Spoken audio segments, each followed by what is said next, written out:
कैसे कर सकते हैं आप, या मुजारबत है, शराकत है, इकाला है, बहुत सारी नफ़ा कितना ले सकते हैं आप, ये तमाम चीज़ें फ़िक़्ह इस्लामी में मौजूद हैं, आप चाहे तो वहाँ से हासिल कर सकते हैं। मैं समझता हूँ कि एक बेहतरीन एक्सपर्ट ताजिर बनने के लिए उसको फ़िक़्ह इस्लामी सीखना चाहिए, उसे पता चल जाएगा कि कैसे तिजारत होती है। और ताजिरों के लिए मुबारकबादी भी है। मेरे आका सल्लल्लाहु अलैहि वसल्लम ने फरमाया, अमानतदार ताजिर जो कभी तिजारत में झूठ नहीं बोलता, क़यामत के दिन वो मेरे साथ उठाया जाएगा, हुज़ूर ने फरमाया।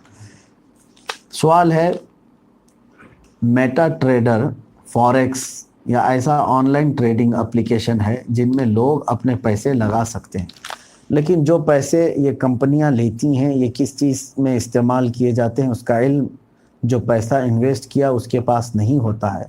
उसका नफ़ा और नुकसान मोबाइल के स्क्रीन पर ही सहमत है, मतलब स्क्रीन पर ही ग्राफ के तहत नफ़ा और नुकसान का फ़ैसला होता है। तो क्या ऐसी चीज़ से तिजारत कर सकते हैं?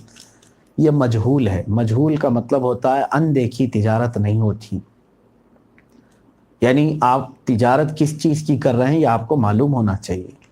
आपने किसी आदमी को तिजारत के लिए कहा कि आप जो है गेहूँ चावल की तिजारत करते हैं, मेरा भी माल आप उसमें शरीक कर लें, मेरे भी माल का गेहूँ चावल ले लें, साथ में आप जब बेचेंगे मेरा भी माल बेच देना, नफ़ा जो होगा तो उसमें आप इतना ले लें मैं इतना ले लूँ, ये चीज़ जायज़ हो सकती है।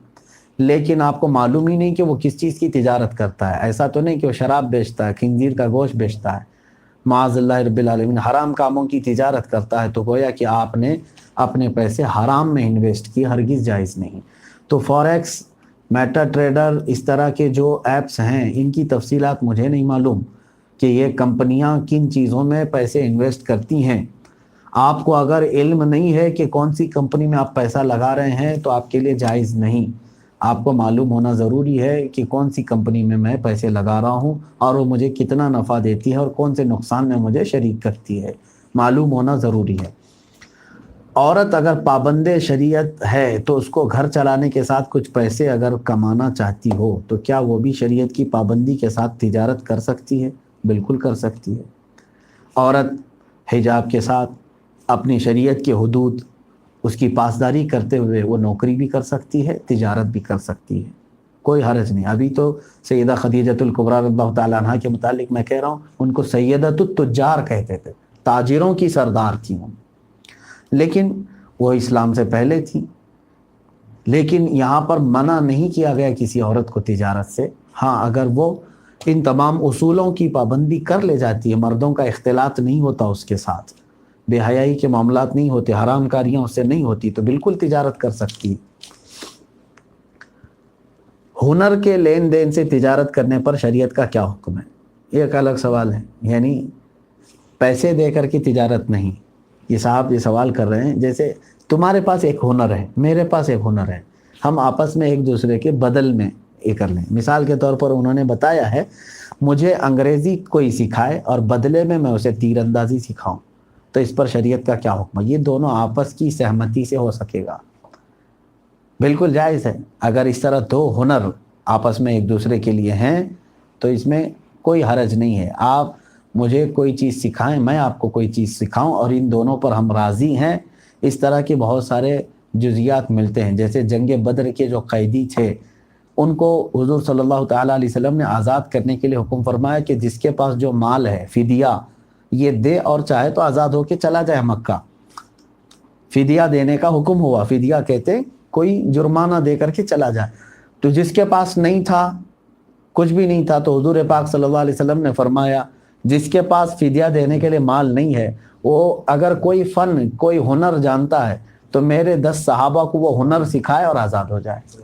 तो गोया कि इसको भी कीमत में रखा गया ना, हुनर के बदले भी कोई चीज़ ली जा सकती है, दी जा सकती है। तो आपस में इस तरह की अगर कोई लेन देन करता है दोनों की रजामंदी होनी चाहिए। शेयर मार्केट में पैसा लगाना कैसा है? मशवरा अगर चाहते हैं तो बेवकूफ़ी है, हुक्म अगर चाहते हैं आप तो जाहिर सी बात है इसकी तफसीलात हैं। शेयर मार्केट दर हकीकत ये एक जाल है और इसमें बेचारे बहुत सारे लोग फंस जाते हैं तो दोबारा उठ भी नहीं पाते। گر جاتے ہیں، حالانکہ اس کے جائز اور ناجائز ہونے کے لیے بہت سارے احکام ہیں۔ شیئر مارکیٹ میں بھی یہ دیکھا جائے گا کہ آپ کون سی کمپنی کے شیئر خرید رہے ہیں۔ اگر وہ کمپنی کوئی حرام کاموں کی نہیں ہے تو آپ اس کے شیئر خرید کر کے اس کو جتنے میں چاہے بڑھا کر کے بیچ سکتے ہیں، وہ آپ کے لیے جائز ہے۔ لیکن عموماً دیکھا یہ گیا ہے کہ شیئر مارکیٹ میں مسلمانوں کے مال کا نقصان زیادہ ہے، اور اسلام کسی بھی ایسی چیز کا حکم نہیں دیتا جس میں تمہارا مال ضائع ہوتا ہو۔ تو یہ میرا مشورہ ہے، جہاں تک حکم آپ نے پوچھا تو حکم یہی ہے، آپ کمپنی دیکھیں کون سی کمپنی کا شیئر لے رہے ہیں، اسی حساب سے آپ انویسٹ کر سکتے ہیں۔ میوچول فنڈز میں پیسہ لگانا کیسا ہے؟ یہ بھی وہی ہے، اس میں بھی تجارت کے لیے بینک پیسے لیتی ہے، میوچول فنڈ یہی ہوتا ہے، اور پھر وہ لوگ اپنے اعتبار سے تجارت کرتے ہیں۔ تو اگر آپ نے کسی بھی میوچول فنڈ میں پیسہ لگایا ہے تو آپ کو علم ہونا چاہیے کہ میرے پیسے کا اگر بزنس ٹرپ کے لیے کمپنی سپانسر کرے اور بزنس ٹرپ کے بعد کچھ رقم بچ جائے اور وہ ہم کمپنی کو واپس نہ کر کے خود ہی رکھ لیں تو کیا یہ صحیح ہے؟ اب یہاں پر یہ امانت داری کی بات ہے کہ کمپنی نے آپ کو بزنس ٹرپ کے لیے بھیجا، یعنی اپنے کام کے لیے بھیجا۔ دو اس میں صورتیں ہو سکتی ہیں، کمپنی کے باس نے، مینیجر نے آپ کو جب پیسے دیا تو اس کی کیا صورت تھی؟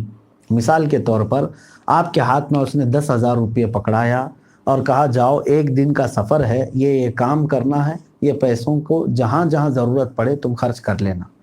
ہو گیا، اس نے تم کو مالک بنایا، تم اپنا وہ سفر 8,000 میں کر لیے، 9,000 میں کر لیے، تب بھی وہ تمہارا ہے۔ لیکن اس نے یہ نہیں کہا، بلکہ یہ کہا کہ تم کو میں پیسے یہ امانت دے رہا ہوں کہ جہاں جہاں جاؤ گے اتنا حساب کر کے کمپنی کو واپس لا کر کے دے دینا۔ تو پھر تمہاری امانت داری یہ ہے کہ اگر اس بزنس ٹرپ میں جو بھی بچا ہے وہ کمپنی کو لوٹانا ہوگا۔ عموماً ہوتا یہ ہے کہ آپ کو مالک بنا دیا جاتا ہے، اتنے پیسے لے جاؤ، اگر آپ کو مالک بنا دیا گیا ہے تو واپس کرنے کی ضرورت نہیں، آپ اس کے مالک ہیں۔ لیکن اگر وہ امانت داری کے طور پر دیا گیا ہے تو آپ کو حساب کتاب کر کے بچی ہوئی چیز آپ کو واپس کرنا ہوگا۔ لائف انشورنس کیسا ہے؟ لائف انشورنس کے معاملات بھی تفصیل طلب ہیں، خاص طور پر ان لوگوں کے لیے جو اس کی قسطیں بھرنے کا جن کو یقین نہیں ہے اور پیسے ان کے ڈوب سکتے ہیں، ان کے لیے جائز نہیں۔ انسٹالمنٹ پر ہوتے ہیں نا یہ، اگر کوئی بندہ بھر رہا تھا لیکن بیچ میں بھرنے سے عاجز ہو سکتا ہے تو اس کے پیسے نقصان ہو سکتے ہیں۔